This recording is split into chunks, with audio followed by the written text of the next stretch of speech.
Hallelujah. Come on, kisang malipayong kay nasa diri karon. Yeah, come on, bigyan mo naman ng magandang ngiti yung katabi mo. Sabihan mo, purihin ang Diyos. Hallelujah. Come on, let's give a clap offering to Jesus. Woo!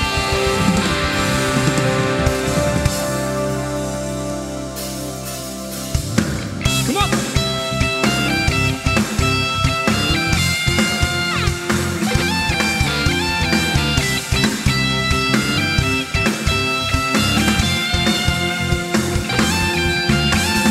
Ikaw ang nagbuhat sa kalangitan. Ikaw ang Diyos na nagbuhat sa kalibutan. Ikaw ang Diyos na nagbuhat sa tanang may kinabuhi. Aron nga magaday sa imong ngalan.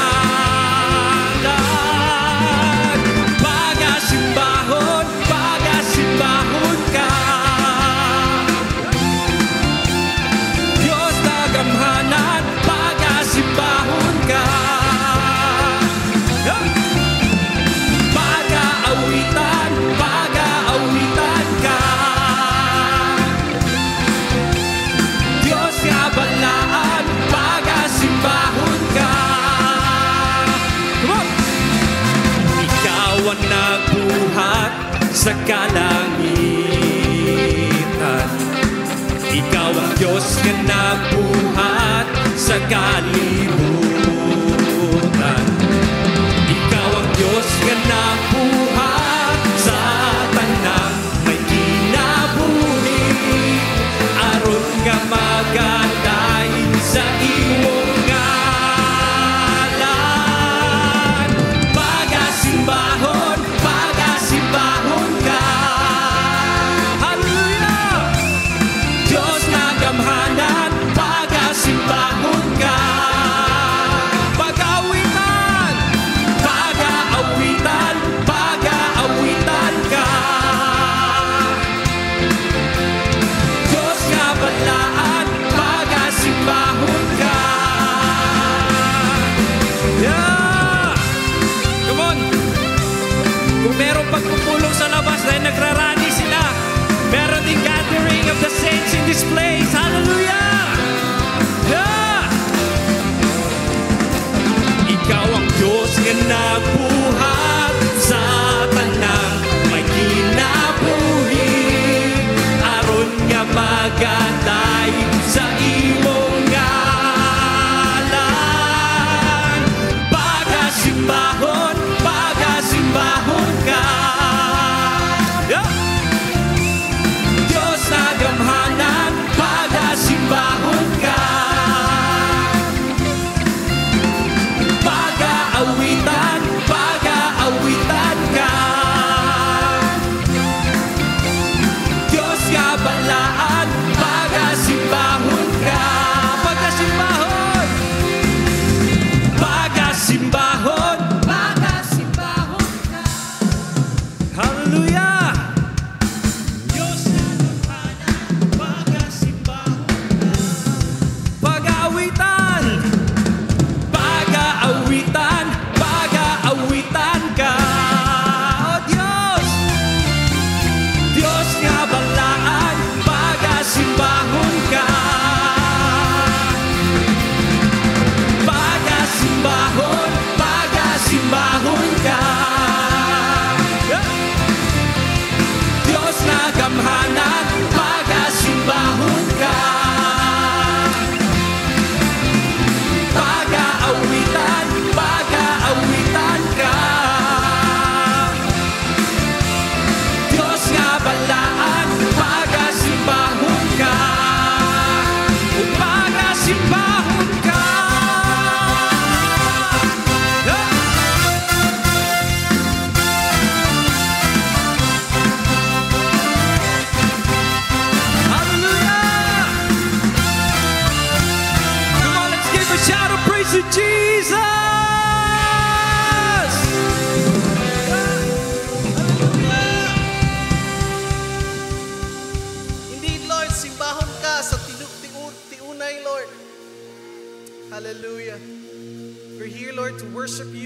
praise you and to declare that you are our King. Walay laing Dios nga among simbahon, ituboy, alagaran, kundi ikaw lamang, Jesus. Hallelujah. We're here, Lord, because we know that you deserve the highest praise. You deserve our worship. We're here, Lord, to offer our hearts before you. Because we love you, Lord. Thank you for your love, O God. Ikaw una na nagmahal ka namo. That's why we are here. Thank you for your love, Jesus.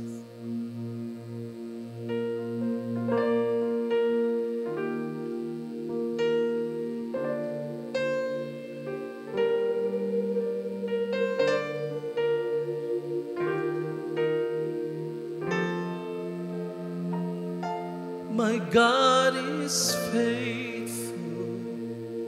My God is truthful. My God is boundless in all He is. My God is wisdom. My God is righteous. My God is vision for all who seek. So I will worship you in the beauty of holiness, and I will worship you for the things you've done in me. And when my life's complete, I place my crown at your feet. Oh, I will worship you on bended knee.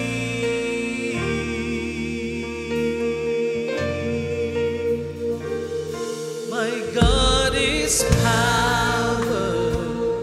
My God is glory. Our God is ruler over all that is. My God is timeless. My God is justice. My God is mercy to the oppressed. So I will worship you in the beauty of holiness, and I will worship you for the things you've done in me. And when my life's complete, I'll place my crown at your feet. Oh, I will worship you on bended knee. His name is love. His voice is thunder. His heart is tender. His hand is strong. His name is love. His voice is thunder. His heart is tender. His hand is strong. So I will worship you in the beauty of holiness, and I will worship you for the things you've done in me. And when my life's complete, I place my crown at your feet. Yes, Lord. And I will worship you on bended knee. Come on, sing that to the Lord, that we worship Him in spirit and in truth. So I will worship you. Come on, church. Yes, you're holy. Oh, we worship you, oh God. And when my life's complete, I'll place place my crown at your feet to worship you, O God. So I will worship you on bended knee.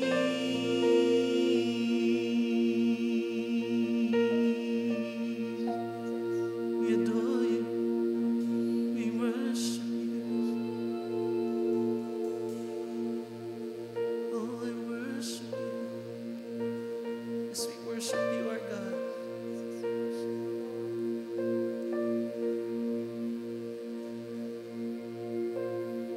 I worship you, my God. I worship you, my God. I love you. I love you. Forever I will sing. Forever I will be with you. Yes, Lord, that's our desire. Come on, church, sing that to the Lord. I worship you, my God. I worship you, my God. I love you. I love you. Forever I will sing. Forever I will be with you. Be with you. I worship you, my God. I worship you, my God. I love you. Sing I love. Sing I love you. Forever I will sing. Forever I will be with you. Be with you. I worship you, my God. I worship you, Jesus. I love you. I love you. Forever I will sing. Forever I will be with you. Be with you. I worship you, my God. I worship you. Oh, yes, Lord. Amen. Yes, oh God. Hallelujah. Forever we'll sing I love. Forever I will be with you. Be with you.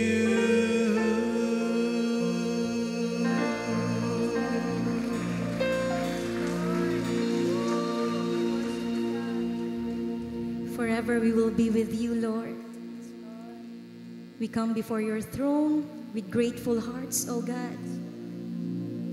You gave your life for us, and now we give you our worship. We exalt you, O God. Lord, we declare that you are holy, that you are worthy, O God, and lifted high.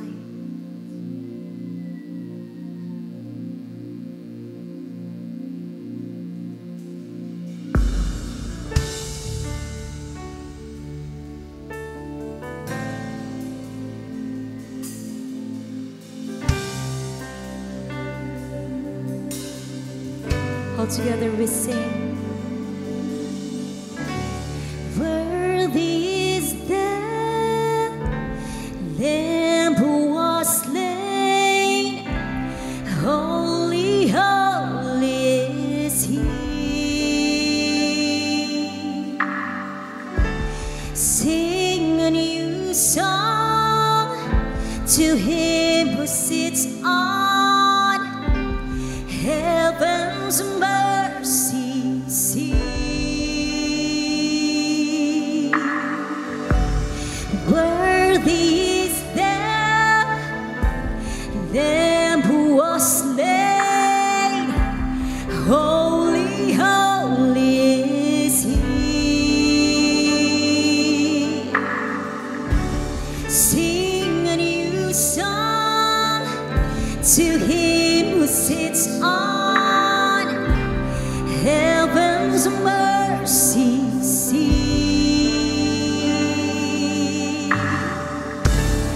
Holy, holy, holy is the Lord God Almighty, who was and is to come.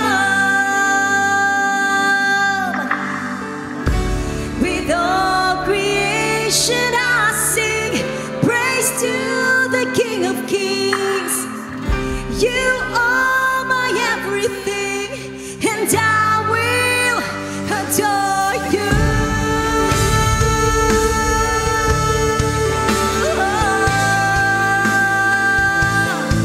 We adore you, Lord. We say, clothed in rainbows of living color, flashes of lightning, rolls of thunder, blessing and honor, strength and glory and love be to you, the only wise King. Holy, holy, holy is the Lord God Almighty, who was and is to come. You are Lord. With all creation I sing praise to the King of Kings. You are my everything, and I will adore you.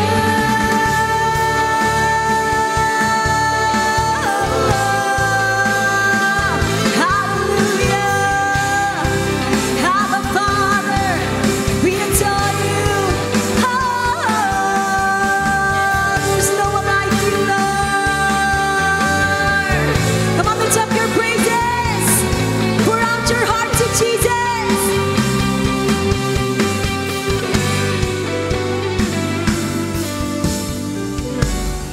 Filled with wonder,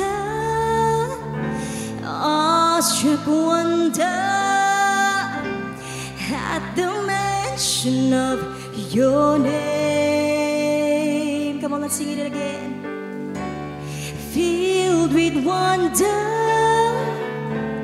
awestruck wonder at the mention of your name, Jesus.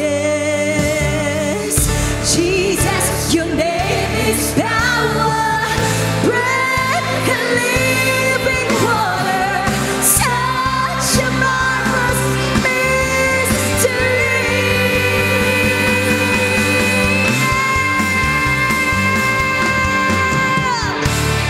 Holy, holy, holy is the Lord God Almighty, who was and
Jesus!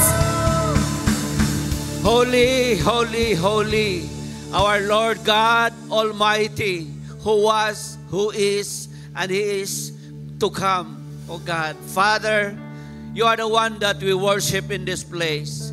Lord, we know You are holy God, and we are sinful people. Lord God, we come before You with repentant heart.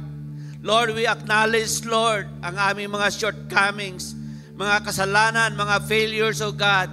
And before Your presence, God, thank You for Your grace and mercy. Salamat, Lord, sa Iyong presensya sa aming mga puso at buhay.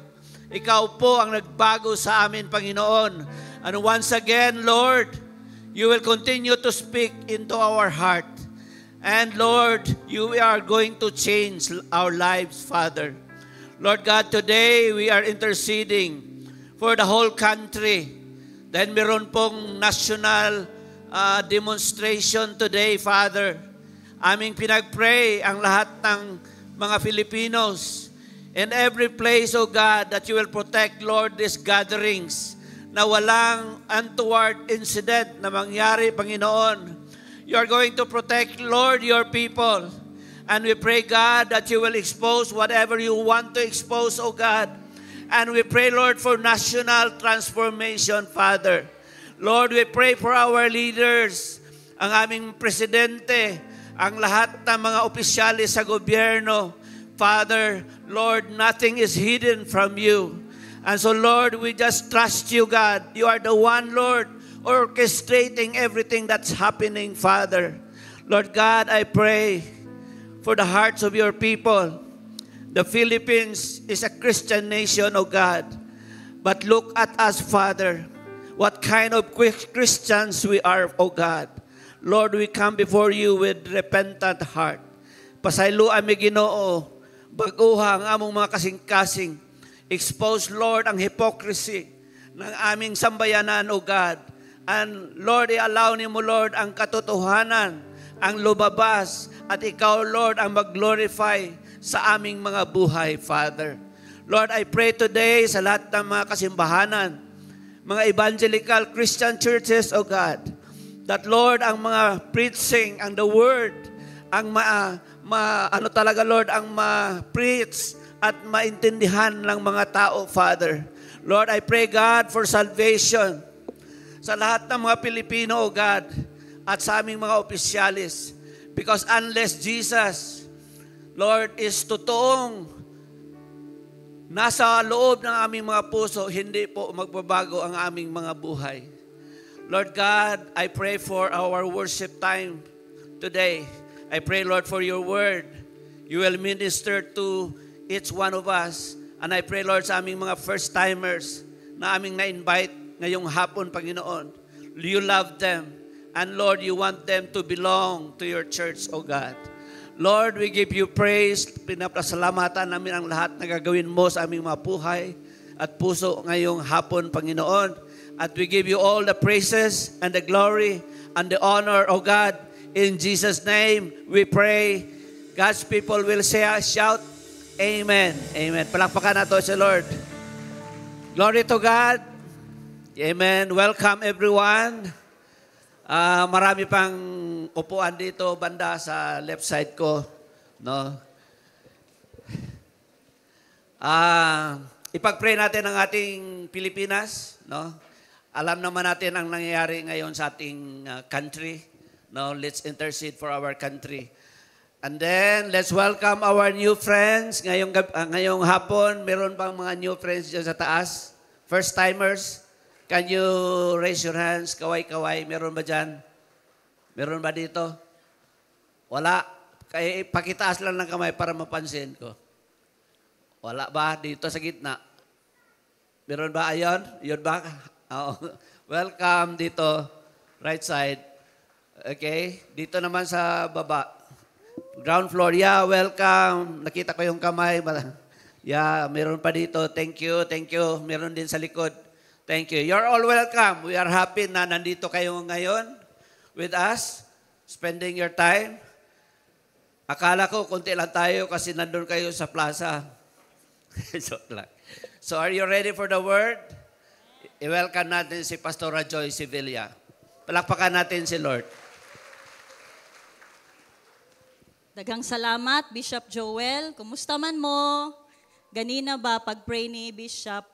Nakahilak ko, no, kay kung sa gawas, saba, sarali, dito umuugong ang lugar na ito sa pagpupuri. Amen? Palakpakan natin si Lord. Amen. Welcome po sa ating lahat, especially sa mga bisita natin ngayong hapon. I pray na hindi lang po ito ang unang pagpunta nyo dito, pero mas malipay yun mas masaya kami kung maging at home kayo dito sa CCFI, Christian Church Fellowship International. Pwede bang palapakan natin yung mga first-time friends natin, tsaka yung mga nagdala ng mga bisita.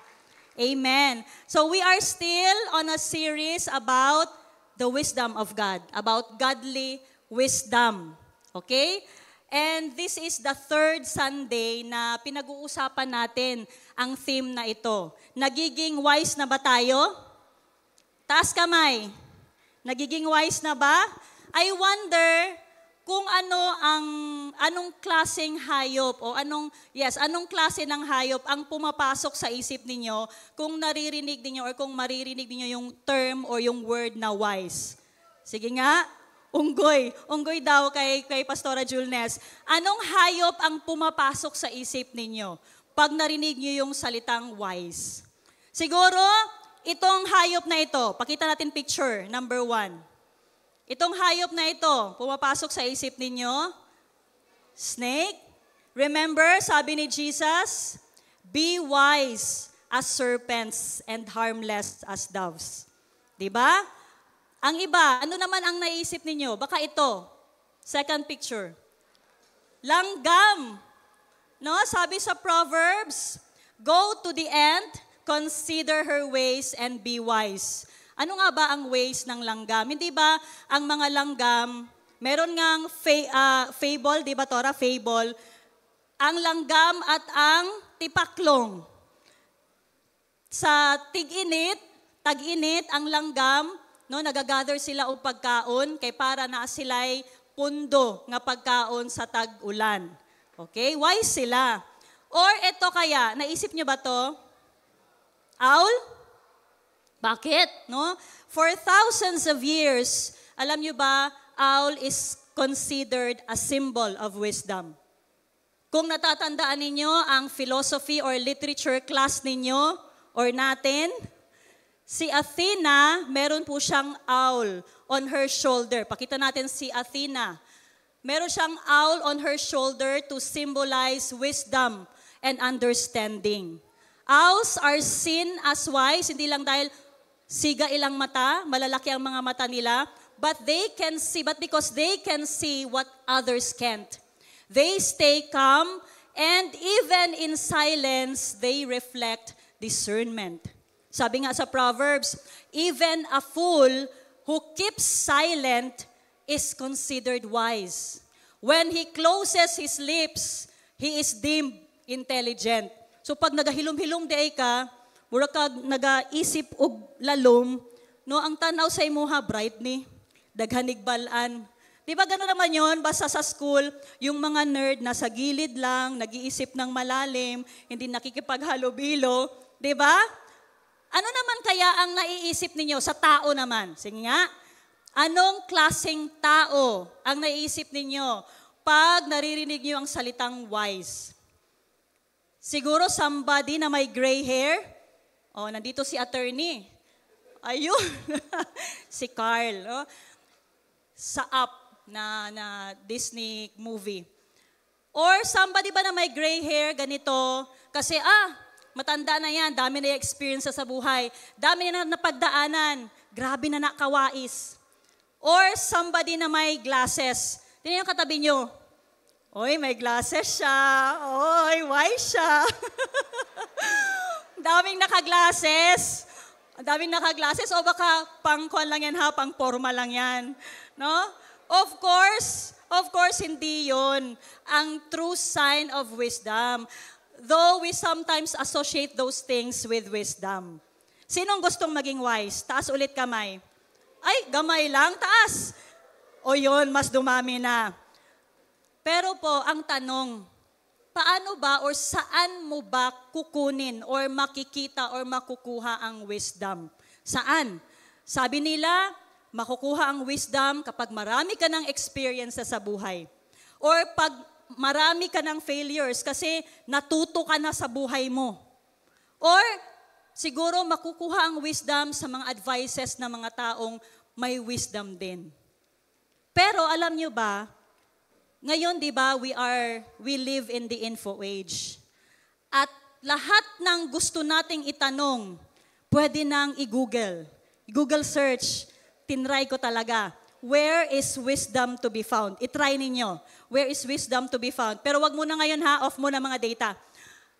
Where is wisdom to be found? Tinry ko talaga. Alam nyo, ang lumabas sa Google, puro Bible verses. Amazing. Meaning, even Google knows that true wisdom comes or can be found in the Word of God. Amen? Amen. So, ang title ng preaching natin ngayon is Reconciliation, Restoration, Renewal, The Marks of Godly Wisdom. Basahin natin, James 3, verses 13 to 17. 1, 2, 3, go. Who is wise and understanding among you? Let him show by good conduct that his works are done in the meekness of wisdom. But if you have bitter envy and self-seeking in your hearts, do not boast and lie against the truth. This wisdom does not descend from above, but is earthly, sensual, demonic. For where envy and self-seeking exist, confusion and every evil thing are there. But the wisdom that is from above is first pure, then peaceable, gentle, willing to yield, full of mercy and good fruits, without partiality and without hypocrisy. God bless the reading of His Word. Background po tayo, konting background. 2 Sundays ago, sinabi po ni Bishop Joel, ni Pastora Julnes, itong Book of James, sino nga ang nagsulat nito? Si James. Si James na half-brother ni Jesus. Natandaan niyo po ba? Half-brother siya ni Jesus. 2,000 years ago, sinulat ni James ito, no, sa Jewish audience, scattered through Asia Minor, living in a Greco-Roman culture. A culture that defined wisdom in merely human terms. Para sa mga Greeks, ang wisdom importante gyud kaayo sa ilaha. Sa katunayan, sila ang nag-introduce ng salitang philosophy. Philo means love, Sophia means wisdom. Philosophy. And sabi nga ni Paul sa 1 Corinthians 1:22, for Jews demand a sign, and Greeks seek wisdom. Importante yun para sa mga Greek ang wisdom. Pero sa Jews, iba ang approach. Okay? For them, wisdom is always connected to God. The fear of the Lord is the beginning of wisdom, sabi sa Proverbs. Kaya nga sa Old Testament, meron tayong tinatawag na wisdom books. Alam nyo ba yon? 5 yon. Job, Psalms, Proverbs, Ecclesiastes, and Song of Solomon. Okay, so balik tayo. Si James, sumulat siya sa Jewish audience, living in a Greco-Roman culture, telling them what wisdom is all about. What is true wisdom? What true wisdom is? No, ano ba talaga ang totoong wisdom na mention na ni James sa chapter 1, at ito yung scripture natin 2 Sundays ago. Sabi ni James, if any of you lacks wisdom, let him ask of God, who gives liberally, who gives freely. At dito sa chapter 3, nagtanong siya, who is wise and understanding among you? Parang sinasabi niya, o ano, nakapangayo na ba kag-wisdom kay Lord? Kaya sabi niya sa chapter 1, if any of you lacks wisdom, let him ask of God. And then sabi niya sa chapter 3, who is wise and understanding among you. Sige nga, kung tatanungin tayo ngayon, are you wise? Wise na ba tayo? Are you wise? Who among you? No? Who is wise and understanding among you? Most of us would say siguro, yes, wise ko, understanding ko. Anyway, by the way, ang kabaliktaran po ng wise is fool or foolish. So hindi naman siguro natin sasagutin, who is wise and understanding among you? Ay, dili ko wise, foolish ko, buang-buang ko. Dili man ta mag-ingon ana, di ba? What I mean is, most of us think that we have a valid opinion and that our opinion counts. In fact, many of us think that our opinion is better than anybody else's opinion. After all, it's our opinion. Tama po ba? So we don't find anyone who will proclaim himself a fool, but we will find a lot of people who will claim to have wisdom. Wise akong decisions, wise akong choices, wise jud ang akong mga moves. Well, ngayong hapon, i-test natin yan. No? Iti-test natin yan. We're going to test that. Today we're going to look at 4 characteristics of true wisdom. We're going to look at the description of a wise person, and we're going to make a contrast between worldly and godly wisdom. Number 1, godly wisdom is practical. Ulitin nga natin, godly wisdom is practical. Sabi sa verse 13, who is wise and understanding among you, let him show by good conduct that his works are done in the meekness of wisdom. Sa chapter 2, James chapter 2, hindi na natin pupuntahan yun, sinabi ni James, faith without action is dead. Familiar po? Or faith without works is dead.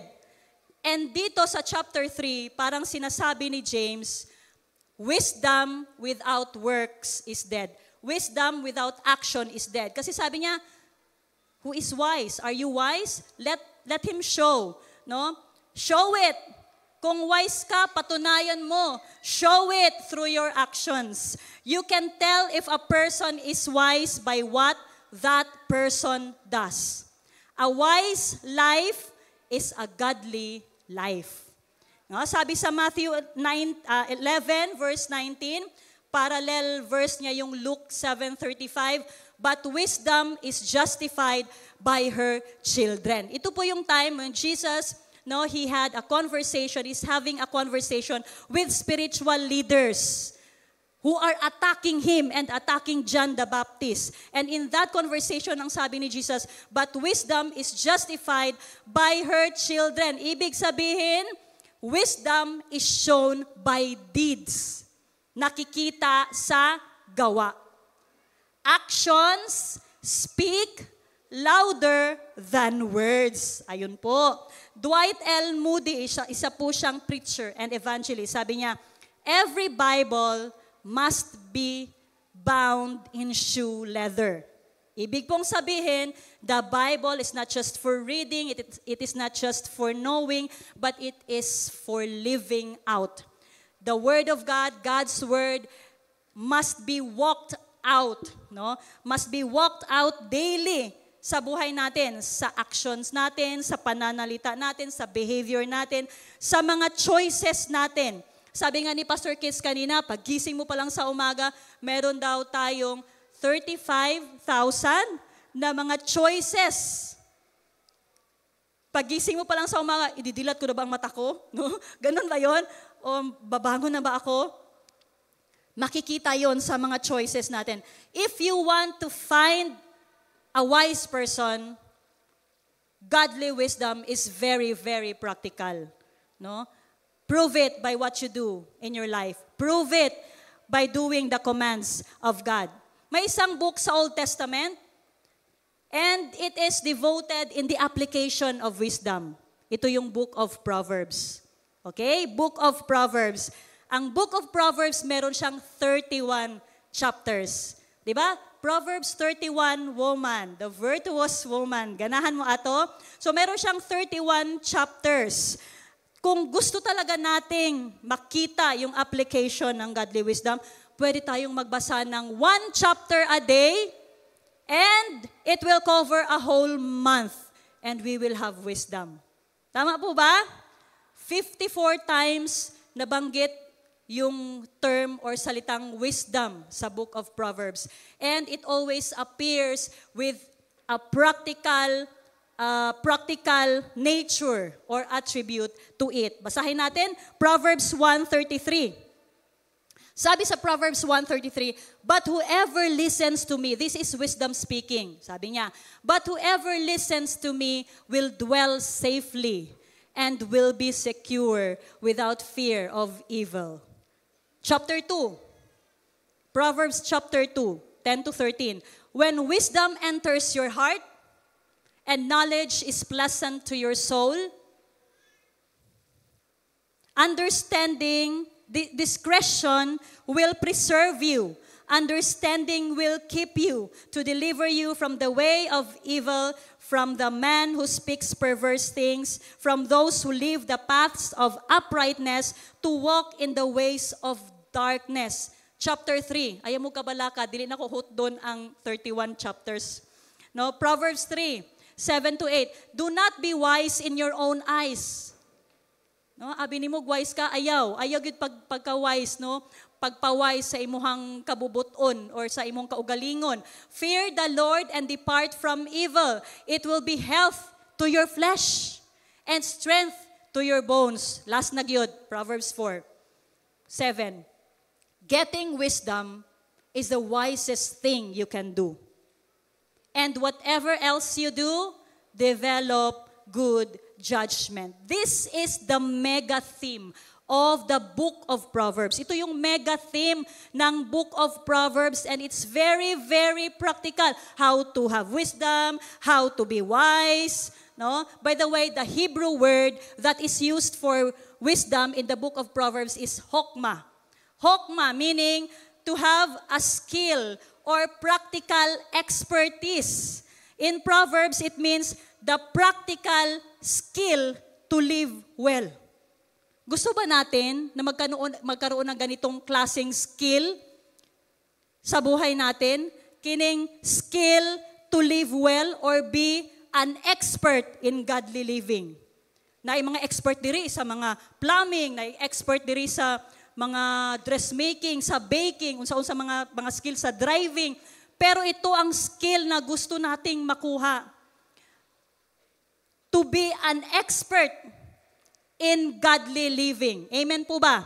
Amen. So godly wisdom is the ability to make the most God-honoring choice in every situation. Litin ko, godly wisdom is the ability to make the most God-honoring choice in every situation. Foolishness is the inability to discern the consequences of unwise choices. So we have the difference between foolishness and wisdom in the book of Proverbs. It's very, very practical, and James is also practical and says, who are wise? Who is wise and understanding among you? Wise ka ba? Prove it. Show it sa action mo. Ipakita mo sa ginagawa mo. Let it be very, very practical.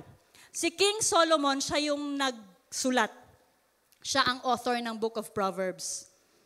And God appeared to Solomon in a dream. Sabi ni Lord, Solomon, ask for anything. Oh, kisay ganahan ana.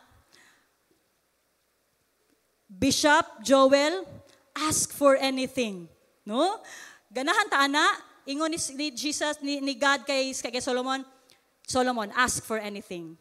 Solomon didn't ask for riches, for status or fame or mga unsa pa diha, but he asked for wisdom and discerning heart to govern and lead the people. And so, sabi ni Lord, because you didn't ask for riches, for honor, but you ask for wisdom and understanding, I'm going to give you what you didn't ask. Amen? 1 Kings 3:12-14. Behold, sabi ni Lord, Behold, I have done according to your words. See, I have given you a wise and understanding heart, so that there has not been anyone like you before you, nor shall any like you arise after you. Wa na joy lain after kay Solomon. Siya lang yun ang pinaka-wise sa tanan, no? Na mga tao, sa tanang tao nga nabuhi. God gave Solomon great wisdom. King admired his governmental and administration decisions, something that I think we could use these days around the world. Solomon had it, but he failed spiritually. Spiritually, he failed. Instead of applying God's truth, apply. Wisdom without work is dead, sabi natin kanina. Instead of applying God's truth, he married many wives, 700 kabuok. Kaya ba ninyong 700 kabuok nga asawa, plus 300 pagyod nga mga concubines? Isa lang gani ka ba sa balay? Mulupad na mo. No? Grabe na kayo, it's a nightmare. No? 700 plus 300 concubines. Kani nga mga wives niya, they turned Solomon's heart away from the Lord. He was wise in one level, but lacking in another. Reminding us that true wisdom is practical and must be lived out.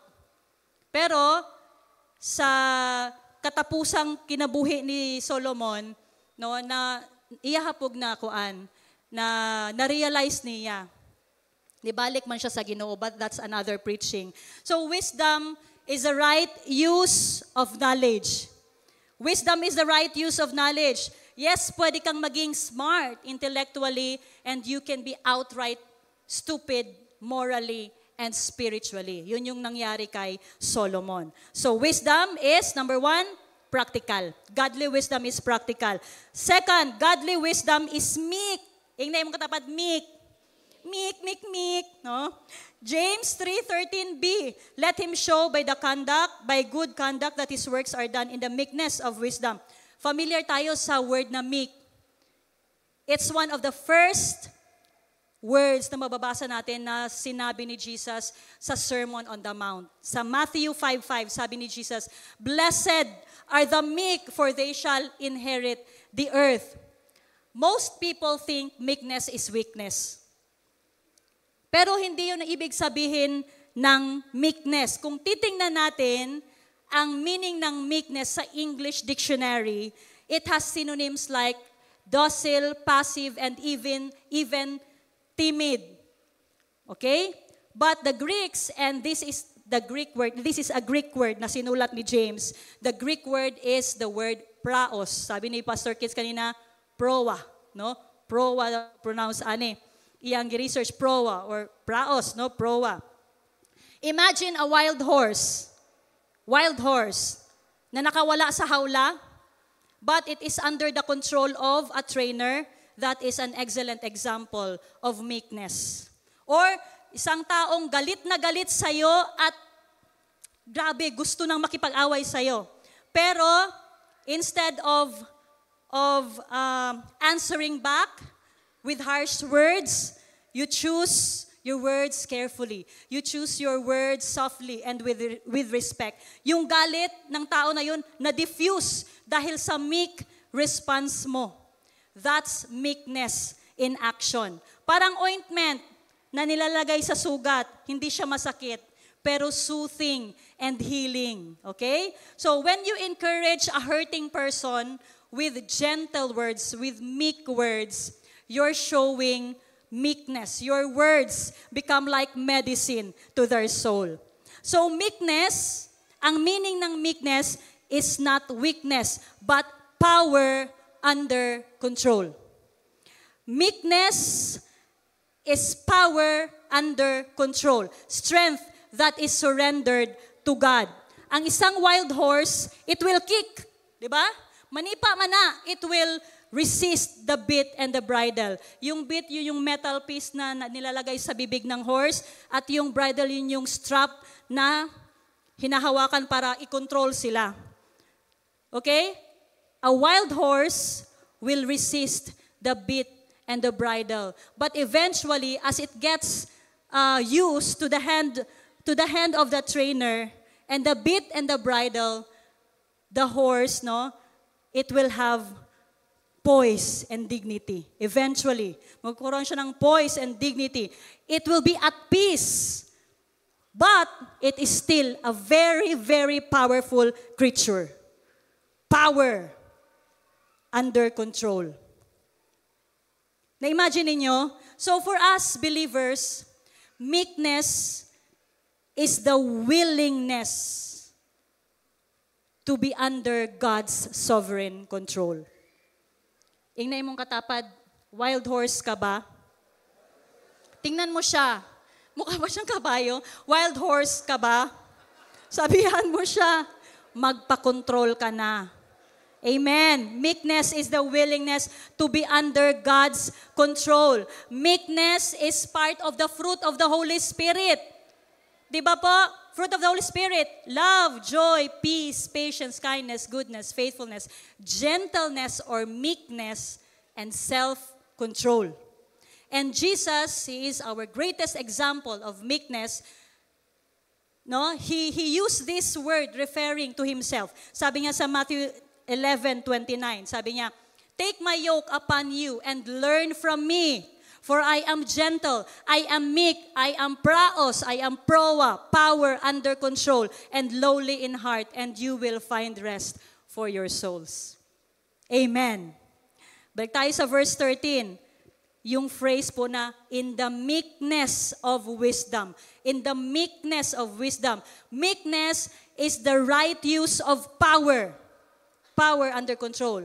And wisdom is the right use of knowledge. Pag pinagsama mo po yan, meekness of wisdom, you get a very powerful person.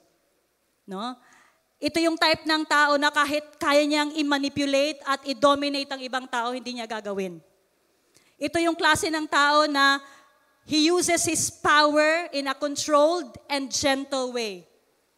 Hindi siya demanding for himself, but he shows respect and grace. May kilala ba kayong tao na ganyan? In short, he's God's gentleman. Strength under control. And when this kind of person enters a room or a situation, no? Parang may calming effect. Parang may calming effect agad, just like that broken wild horse who has the dignity and poise. Amen? So the meekness of wisdom, ano ang ibig sabihin?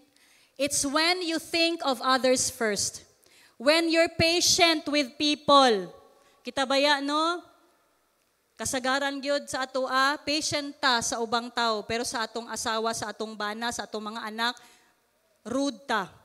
Tama ba? Patient. If you're patient with people, you are meek. When you practice self-control, you are meek. Hindi pala away, hindi pala sagot. When you don't intimidate others just to look strong, you are meek.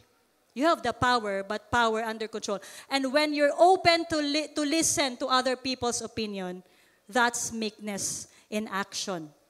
So, godly wisdom is practical. Godly wisdom is meek. Third, godly wisdom is spiritual. Godly wisdom is spiritual. James 3, verse 14.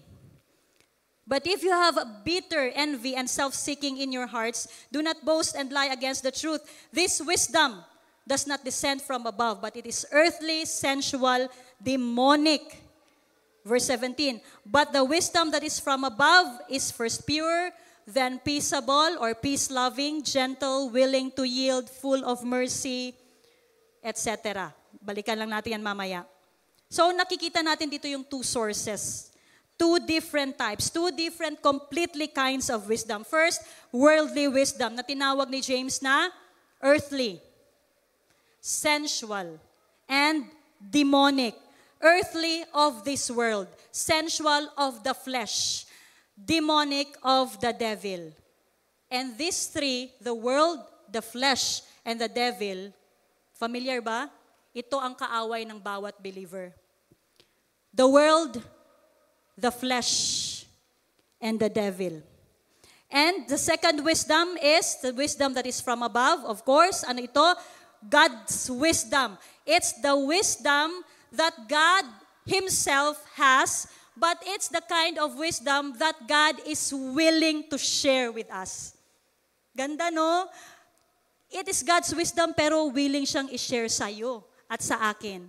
It's godly wisdom. Sa human wisdom, man is supreme.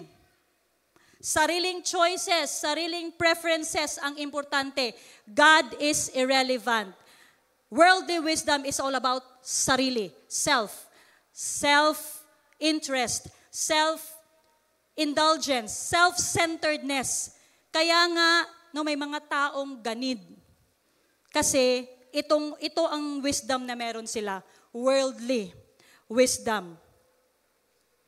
And this kind of wisdom says, do your own thing. Have it your way. Look out for number one. Dapat ikaw ang nasa taas kasi ikaw ang pag nasa taas ka, ikaw ang may power. Ikaw ang sikat pag nasa taas ka. It dominates politics. This kind of wisdom, worldly wisdom, it dominates politics, business, education, economy, where one's own personal ideas, personal desires, values, and standards are the measure for everything. Kaya nga, nakakatakot kung ang mga leaders natin sa government, ganitong wisdom ang meron sila. Worldly wisdom. Ang sabi ni Bishop Joel kanina, kailangan mayroon tayong relationship sa Panginoon. At ang relationship, magkakaroon lang po ang isang tao ng godly wisdom kung may relationship sa Panginoon. Nakuha niyo po ang connection? Kung wala po tayong totoong relationship sa Panginoon, wala pong godly wisdom. Hindi ka magkakaroon nun. Okay? So, nakakatakot kahit na yung sa mga offices natin or kahit sa church kung walay godly wisdom. No? Luoy gyud. They are in essence their own God. Their standards and values are as valid and important as anybody else's. That's the measure of everything. Back in the 5th century BC, meron pong isang Greek philosopher. Ang pangalan niya si Protagoras. At siya yung nagsabi na, man is the measure of all things. Man is the measure of all things. Pero, nung pumasok po ang Christianity, na-change po ang tawag dito, ang philosophy na ito. Na-change po yung sinabi ni Protagoras na man is the measure of all things. Christianity came into the world at itong philosophy na ito nagbago. It was transformed by God's gospel. Jesus, the gospel of Jesus, the good news of Jesus. Pero ngayon, 2,500 years later, we are all back to this philosophy ni Protagoras. Man is the measure of all things. Kanang kuan bitaw, what helps my agenda is good. What threatens my agenda, it's evil. Ganun yun. For example, noon, ang abortion, ang isip ng mga tao, buhay yan, tao yan. No? People would never dare take a life of a child. They would not think of that. No society would think of that. Pero ngayon, it's all about personal choice. It's all about, hindi ko pa kayang magkaanak. Hindi pa kaya ng finances ko. It doesn't fit my lifestyle. Okay? Ang pregnancy ngayon is becoming a woman's health issue. Na hindi naman ganun noon. No? Or another example, homosexuality, same-sex marriage. Mahalin mo kung sino ang gusto mong mahalin. It's all up to you. Man is the measure of all things, of everything. So if a person professes faith in Jesus, claims to have wisdom from God, but he is proud, he is arrogant, he is self-seeking, self-centered, and lives a self-focused worldly life, that wisdom is bogus. Kana nga wisdom, pareho lang na sa ginaingon ni James, nga earthly, sensual, And get the next word, demonic. Earthly, sensual, and demonic. Worldly wisdom. But there's another kind of wisdom that is the spiritual kind. At ito yung theme that we are making at this point. Wisdom is spiritual. Godly wisdom is spiritual. But the wisdom that is from above is first pure, peaceable, gentle, willing to yield, full of mercy and good fruits, without partiality and without hypocrisy.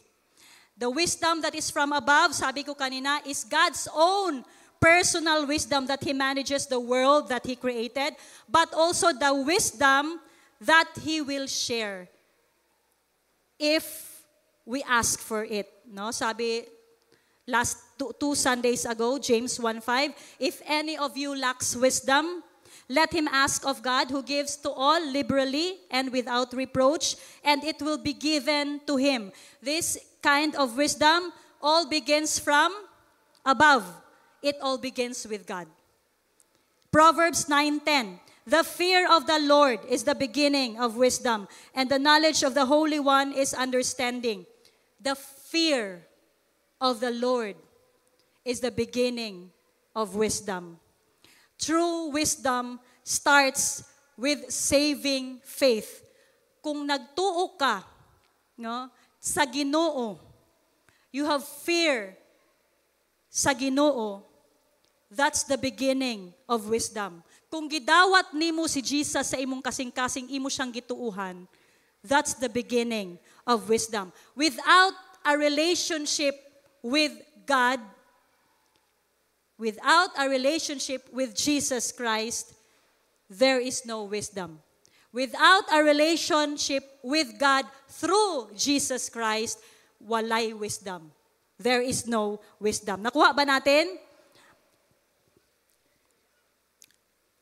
Yung mga Israelites dati, pinalabas sila ni Lord sa Egypt.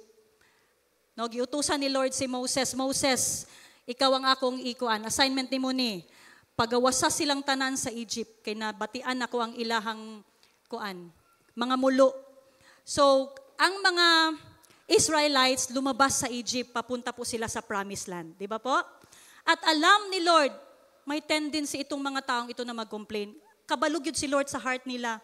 Kani nga mga tao, kabalo si Lord, may tendency mag-complain, mag-grumble, mag-wander away from Him.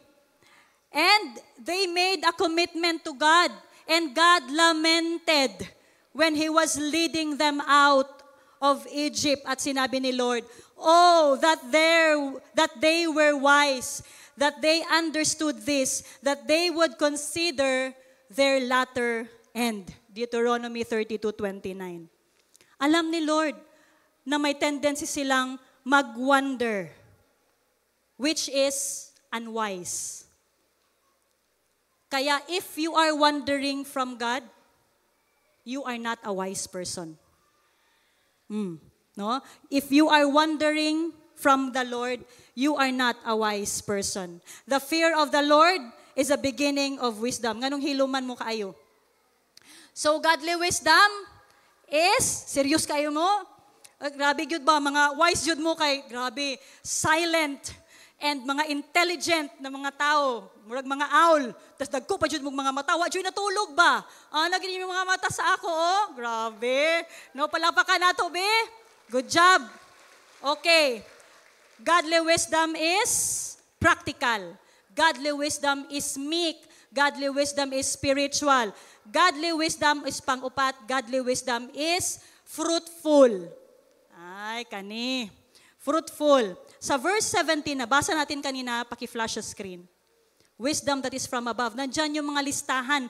Nakalista dyan yung mga characteristics or saan ang tawag ani Tora? Mga virtues. Virtues ba tawag ani? Mga characteristics of a person who is wise or who has wisdom. Number 1, pure. Pure could be translated holy.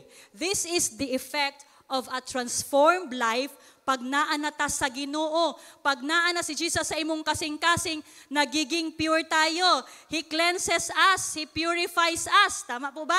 He purifies us by His own blood purification. He cleanses us continually, and He sanctifies us, and He makes us pure. Sabi sa Matthew 5:8, this is the 6th beatitude, Blessed are the pure in heart, for they shall see God. Kaduha, peaceable, or better translation, it's peace-loving sa ubang version. Peace-loving. Ang isa ka wise person, ganahan na siya peace. A fool loves an argument. No? Matthew 5:9, sabi sa Matthew 5:9, 7th beatitude ito, Blessed are the peacemakers, they will be called the sons of God. Itong peaceable or peace-loving, effect po ito ng pagiging pure. Effect po. Peace-loving is the effect of being made pure. Once we are purified by Jesus, by Christ, gusto na nating ipakita, no? Gusto na nating mag-love, no? You want to start showing love, peace to other people. Di na ka palaaway, di na ka magchismis. No, hilom na ka, di na ka magmarites, di na ka ganahan mag-apil-apil sa mga ingon ana, no? Kaysa sa kanabitang always being in conflict, no, selfish kaayo, pero pag naa ang kaning we are purified by Christ, no? You have a humble desire to make peace. Okay? May duha ka kanding ning kuan sila, ning latay sila sa tulay.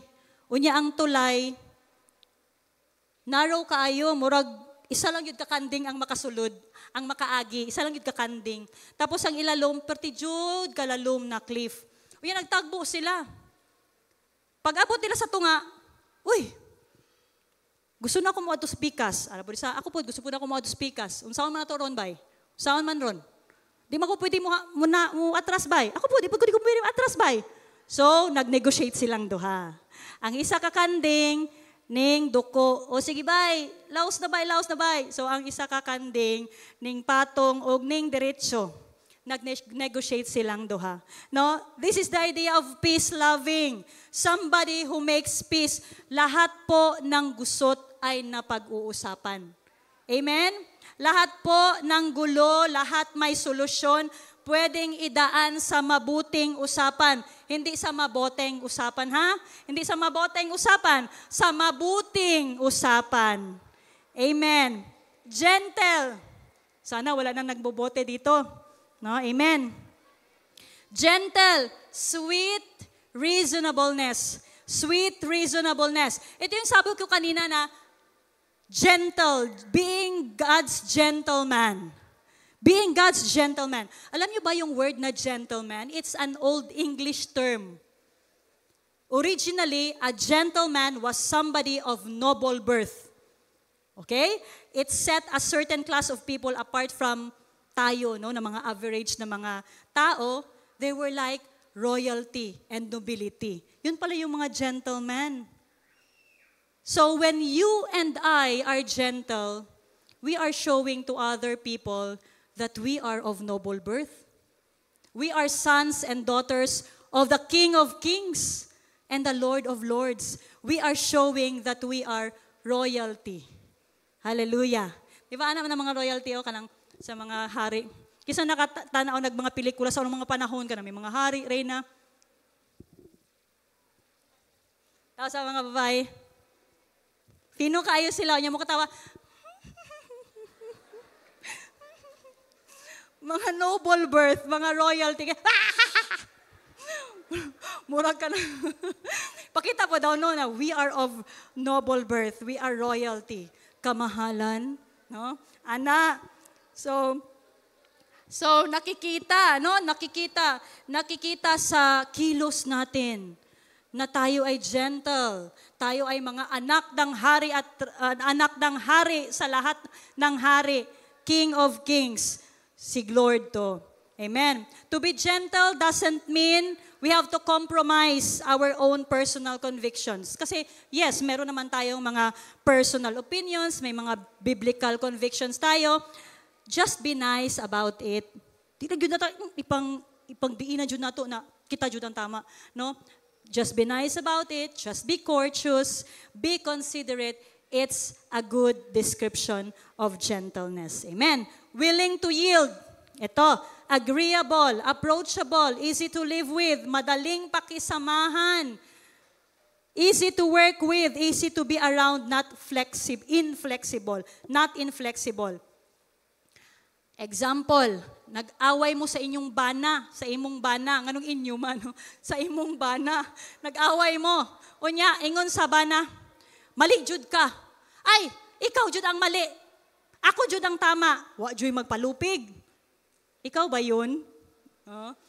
Tapos, paano natin mapakita yung willing to yield, no? Yielding in action.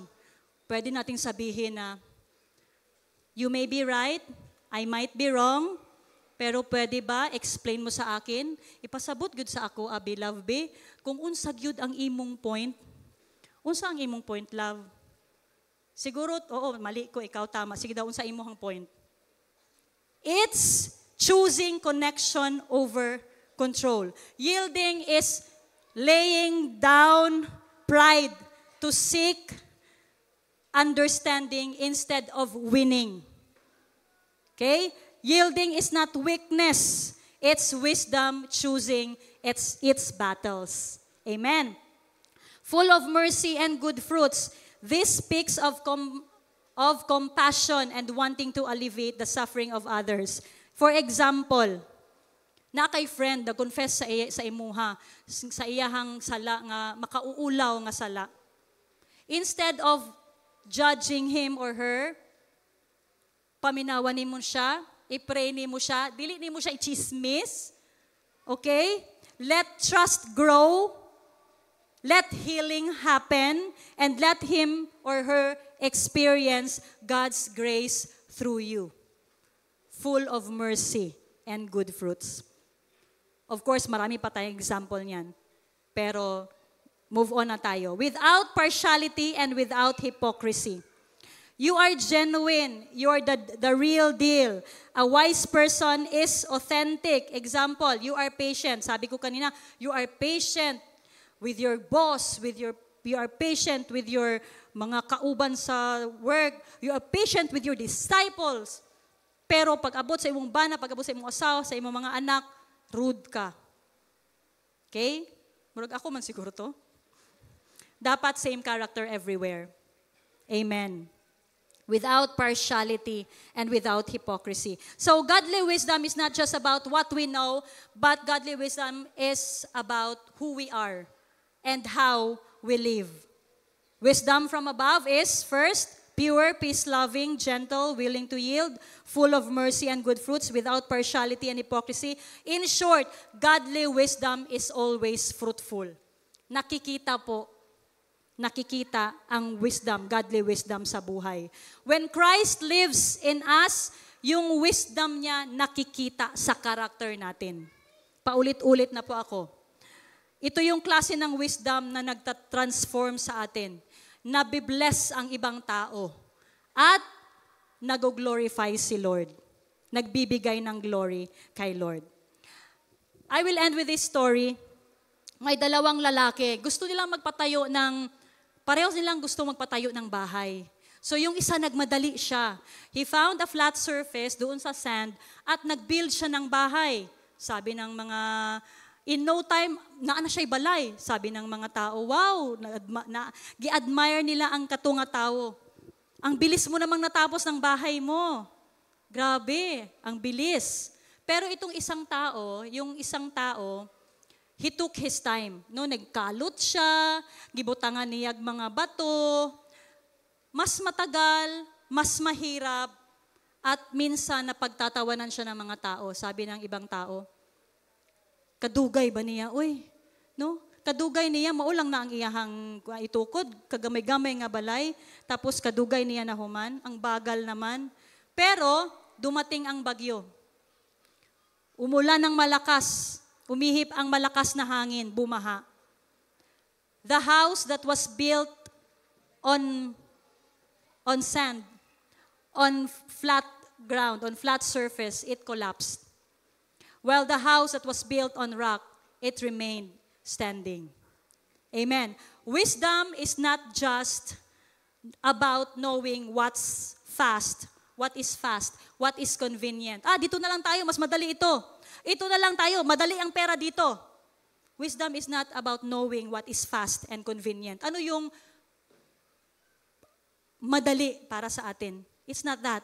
But it's about applying the Word of God in real life.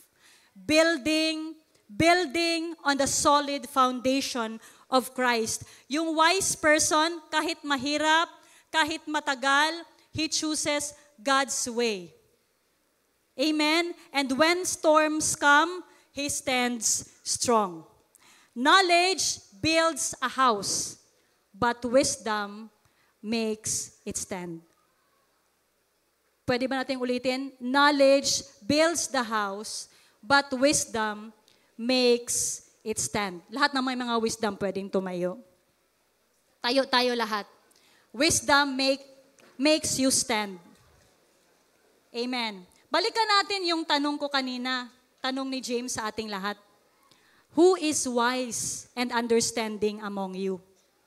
Who is wise and understanding among you? Masasabi mo ba, ako wise ako.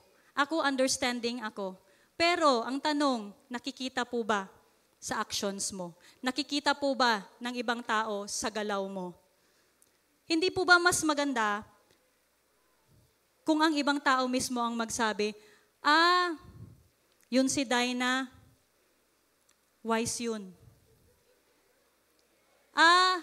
Yun si Angel, yun, kilala ko yun, wise yun. Kasi nakikita nila sa lifestyle mo. Amen? Everything po, every decision na gagawin natin sa buhay natin is an opportunity. Will you choose foolishness or will you choose wisdom? Will you follow the world or will you honor God? Makikita ang wisdom, paano ka magsalita. Paano mo i-treat yung mga tao na kakilala mo. Makikita ang wisdom. Paano mo i-handle ang finances mo. Makikita ang wisdom. Makikita ang wisdom paano mo hinaharap ang mga problema mo. Tandaan po natin, ang wisdom na ina-apply sa buhay, nagbubunga po yan. Nagdadala yan ng blessing. It bears fruit and it points people back to Jesus. Kasi nakita nila, ikaw, sa buhay mo, pag nakita ka nila, naiisip nila si Jesus. Godly wisdom ang meron ang taong ito. Who is wise and understanding among you? May naisip na ba tayong tao? Or masasabi mo ako, gusto ko nun. Lord, gusto ko nun. Let's pray.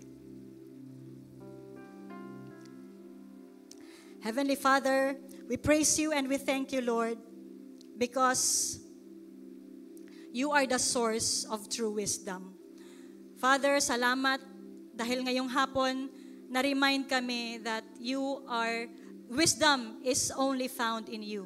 Wisdom could be found in you, Jesus. Lord, wisdom is not found in the world, but wisdom is found in your word alone. Father, we believe that in you are hidden all the treasures of wisdom and understanding. Kaya, Lord, gasalig yun mi sa imuha. We trust you. Among ginahatag among pagsalig sa imuha. We choose, Lord, to follow you. We choose, Lord, to obey you. We choose, Lord, to go back to your word as our guide sa among kinabuhi. Father, may you give us the grace not only to hear, to read your word, but to apply it sa among mga kinabuhi. Lisod man, Lord, usahay, lisod yun, Lord, dili yun sayon, nga mag-obey sa imuha, Father God. But, Lord, the Holy Spirit will teach us, will guide us, will empower us, not by our might, not by our might, not by our strength, but by the Spirit of God that is in us. Father, we will not only hear your word, we will not only read your word, but we will apply it, Lord, sa pamaagi, Lord, sa pamaagi, Lord, the way mi musturya, the way na mo pakitunguhan ang ubang tao, the way na mo, Lord, i-decide, the way mi mag-decide sa amo ang mga decisions, O God, the way mi, Lord, mag-atubang sa amo mga challenges and trials, O God. Teach us, Lord, to walk in wisdom that brings blessing, that bears fruit, O God, and that points people back to you, Jesus. Lord, mo jud ni among pag-ampo karong hapon, O God, that when people are asked, that when others are asked, who is wise and understanding among you, they will remember us. Not because of who we are, but because they see Jesus living in us. Father, gina-claim gyud namo karong hapon. We claim it in the name of Jesus that our lives will reflect your wisdom and your glory, O God. Salamat, Lord, for this powerful afternoon. Salamat, Lord, for refreshing us with your word. In Jesus' mighty name we pray. Amen and amen. Amen and amen. Pwede po tayong maupo lahat, and please remain standing po sa lahat ng mga bisita natin ngayong hapon. Sandali lang po, saglit lang po ito. Kausapin ko lang po kayo. Tayo po yung mga bisita, yung mga first time. Salamat po. Thank you. Dito may dalawang pogi dito. Kung nahihiya po kayo, tayo yung nag-invite din. Dito po, wow, marami sila. 1, 2, 3, 4, 5, 6, 7, 8, 9. Woo! 9. Dito. 10, 11, 12, 13, 14, 15, 16, 17, 18, 19, 20. Hindi ko na makita sa likod. Medyo malabo na mata ko. 20. Palakpakan natin sila. Sabi ko po kanina, ang totoong wisdom, ang godly wisdom, ma-acquire natin, magkakaroon po tayo ng godly wisdom kung meron tayong relationship kay Jesus. Ngayon po, mag-pray lang tayo, accepting Jesus Christ as our Lord and personal Savior. Madali lang po, A, B, C. A, acknowledge that we are sinners.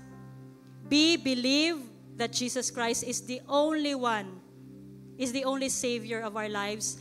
Letter C, confess that He is Lord and Savior over our lives. Sige po, mag-pray lang po tayo. Leaders, pray with us. Sabihin niyo po ito ng malakas sa bibig ninyo. Heavenly Father, thank you for your word this afternoon. Lord, I want to have your wisdom, godly wisdom. But Lord, I acknowledge that I am a sinner and I need a Savior. Forgive me, Lord, for all the things that I have done that displeased you. I believe that Jesus is the only way, the truth, and the life. No one can come to you, Father, except through Jesus Christ. Lord, right now, I confess with my mouth and believe in my heart that Jesus Christ is my Lord and personal Savior. Beginning today, I am your child, and you are my Father. Thank you for the wisdom that you want to share with me. Thank you, Lord, for the gift of eternal life. In Jesus' mighty name we pray. Amen and amen. Palapakan po natin silang lahat. Kung meron po kayong time, pwede po kayo mamaya pumunta dito sa harapan. Gusto po kayong ma-meet po ng ating mga senior pastors, Bishop Joel, Pastora Julnes. God bless you all and see you po next Sunday. Huwag mawawala sa last natin na series, last natin na topics next Sunday about godly wisdom. Thank you po. Amen. What time is it? It's time to give. Our key verse is found in Proverbs 3, 5 to 6. Again, our key verse is found in Proverbs 3, 5 to 6. Trust in the Lord with all your heart and lean not on your own understanding. In all your ways, submit to Him, and He will make your path straight. Amen. Let us pray. Father, we trust You and we glorify Your name. We approach You with hearts full of gratitude for Your faithfulness and provision. We bring our tithes and offering as an expression of our love and trust in You. We ask that You bless these gifts and use them to advance Your kingdom, support Your work, and bless those in need. May our giving be a joyful act of worship. In Jesus' name we pray. Amen. Come on, let's give. Isang napakagandang hapon sa lahat. Welcome to CCFI Christian Church Fellowship International. Welcome especially to our first-timers. Here are our announcements. This is our Sunday service schedule, 10 a.m., 2 p.m., and 5:30 p.m.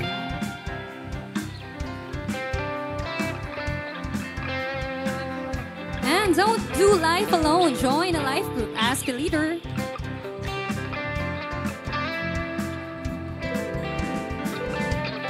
Stay connected on us through social media, Facebook, Instagram, and YouTube at CCFI Jensen. At gumising ng maaga, join our Dawn Prayer Meeting 5 a.m. every first Saturday of the month. At kung gusto niyo ibigay through bank transfer, here is our BP account, GCash, and PayMaya.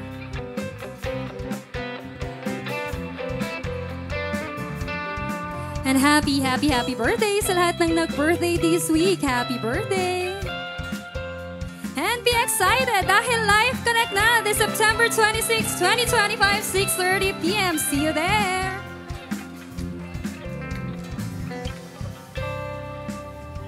And to all our teens, join our Teens Retreat 2025. Ages 12 to 16 po ang maaaring sumali Saturday, October 11, 2025, 1 to 5 p.m. at CCFI facility. Yeah, be excited this Friday. So, invite your friends. Let's all stand. Lahat ng mga wise will declare the blessing of God over their lives and over their families. Come on, let's be in a receiving mood as we declare this. The Lord bless you and keep you. Make His face shine upon you and be gracious to you. The Lord turn His face toward you.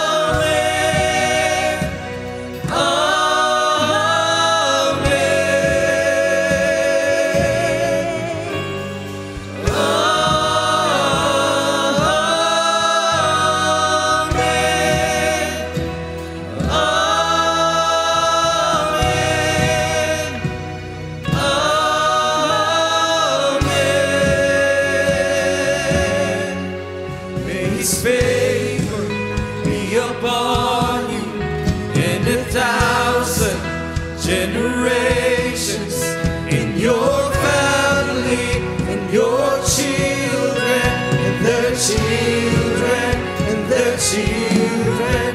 May His favor be upon you and 1,000 generations in your family and your children and their children and their children. May His presence go before you and behind you and beside you, all around you and within you. He is with you, He is with you. In the morning, in the evening, in your coming and your going, in your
yeah, bless the Sunday, everyone.